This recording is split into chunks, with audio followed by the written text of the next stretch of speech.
Well, it's 26 degrees and we're expecting highs today of 1500. So I think it's time to fire some pottery.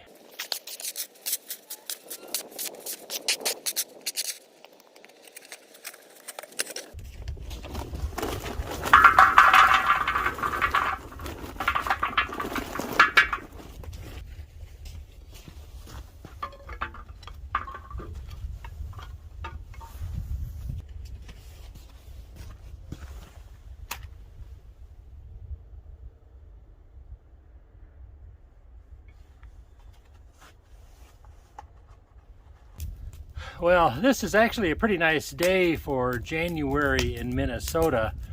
And when we have decent days with relatively low wind, we have to take advantage of them as best we can. And so I want to continue my experiment of trying to not have cracks in my pottery.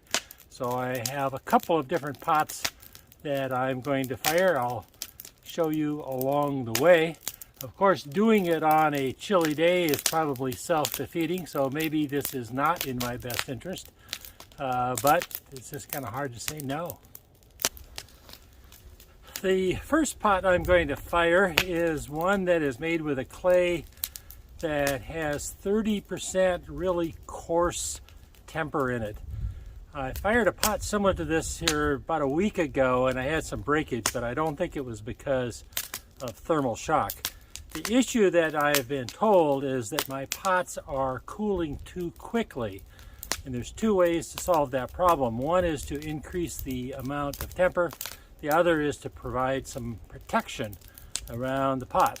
So this first experiment, we have a pot, or I have a pot that has a very high level of very coarse temper. Hopefully that will not crack. Okay, here we go, pot number one. It's just been preheating in the oven. So now we're just gonna go and fire around it. Now the deal with this one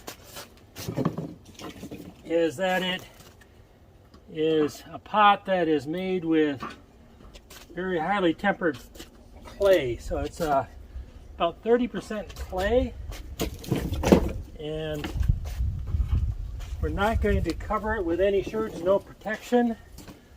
The temper itself is very coarse grog or ground up pottery sherds. So we're just going to let it go. The potential problem here is that it's kind of chilly out. Again, it's high 20s, 26, 27, something like that. So we know that we've had cooling cracks, and so that obviously is not going to help. This one thing that does make this a little bit different is this particular pot is smaller than some of the other ones I've had. I tend to have had more breakage with larger pots, not the smaller ones. So it may not be a perfect example. But we will see what happens. Also, because it's a small pot, I don't think it needs as much fuel in it. Okay, let's get this to take off.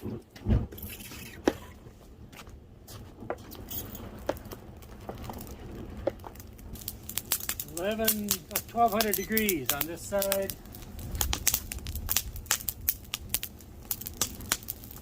100 degrees.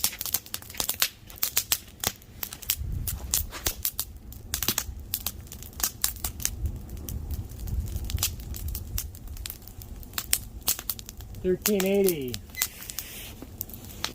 We're now 4 minutes into the firing. $13.40. $13.90. 6 minutes into the firing. 1400, 1370, 1380. So it's not a real hot fire, but that's okay. It is hot enough, I think, to sinter the pottery. At this point, I see no cracks. I have heard no pops or pings. We are 9 minutes in, and I think we've probably hit our maximum temperature. 1385. We are 12 minutes in.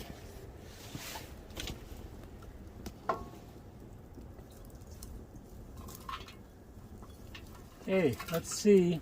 I do not see any cracks on top right now, so let's see if any develop. I'm also going to move this fuel away so it's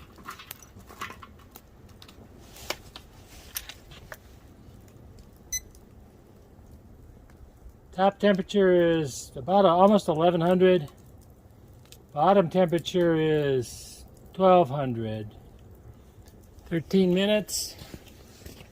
We're basically done. And I see no cracks so far, so that's all good. Temperature at the very top is right at 800 degrees. At the bottom, 1000. So there's about 200 degrees difference from the very top to the very bottom. Part 2 of the experiment is to fire a couple of pots that I made some time ago. One of them months ago, actually. Both were made with pretty small, 20% amount of temper, and the size of the temper was small. So those are the kinds of pots that I've been having trouble with.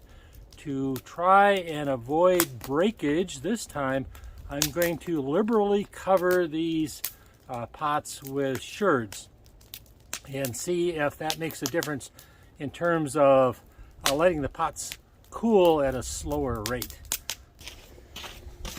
Okay, pottery firing number 2.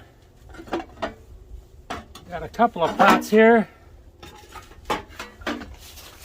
Now both of these pots are made with very fine temper, 20% temper, and it's not very gravelly. So the plan with this particular firing is to cover them generously with sherds, particularly on the top. That's where I've had problems. And this bigger pot is the kind that I've had the most trouble with.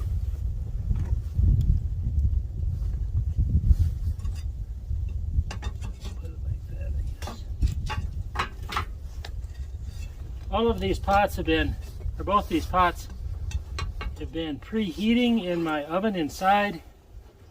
So they were at 550 degrees.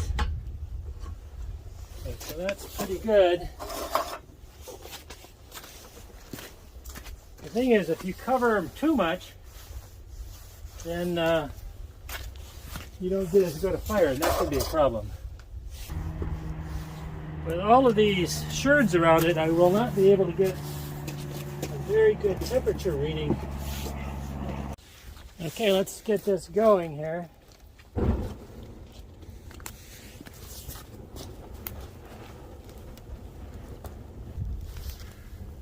This lighter stuff seems maybe a little dramatic, but it sure evens out the fire. It burns down pretty quickly. 5 minutes. I can only measure the temperature of the sherds. I'm getting like 1300 degrees.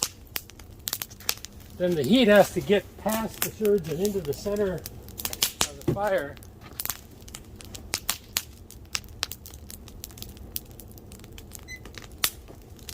But it's a pretty big fire, so I've got a lot of fuel on it.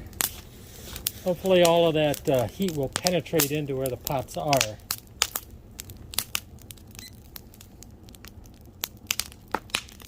$1,400. 1250 on the inside.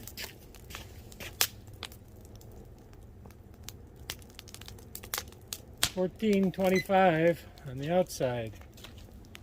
9 minutes.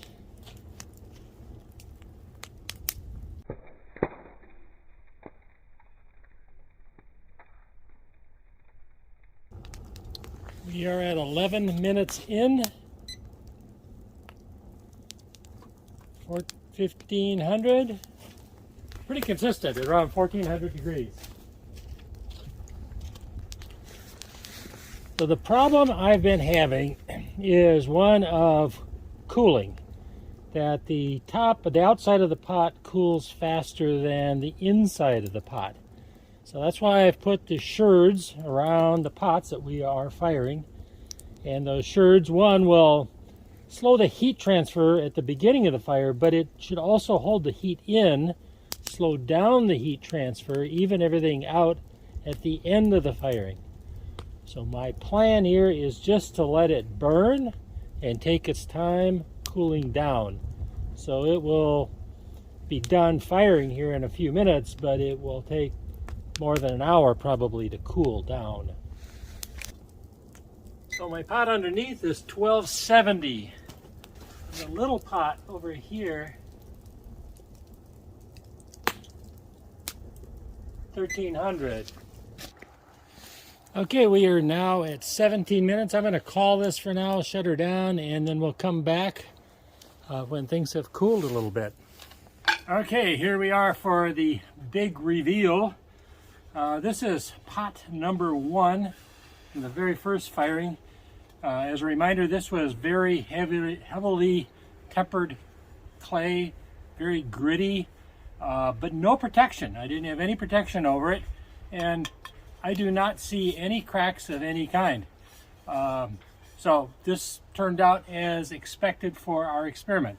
The idea is if you grog things heavily with large, clean grit, that should make it more sturdy and more resilient. It is interesting on this side, if you can see, I touched it when it was hot with a nylon glove, and it turns into pretty good black paint. So that's good. Good news. Happy about that. Have not looked at the second pottery.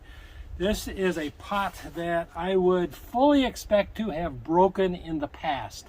The plan here was to cover it generously with sherds, which I have done. It fired to around 1400 degrees, not real hot, but I think hot enough. And so we will see what we get. So we had 2 pots. This little one here, I made some time ago. In fact, I don't even remember making it back in September. Well, it rings well. I don't see any breaks of any kind. So the bigger question is about this one, which is what I care about more. It's a Tularosa style pot.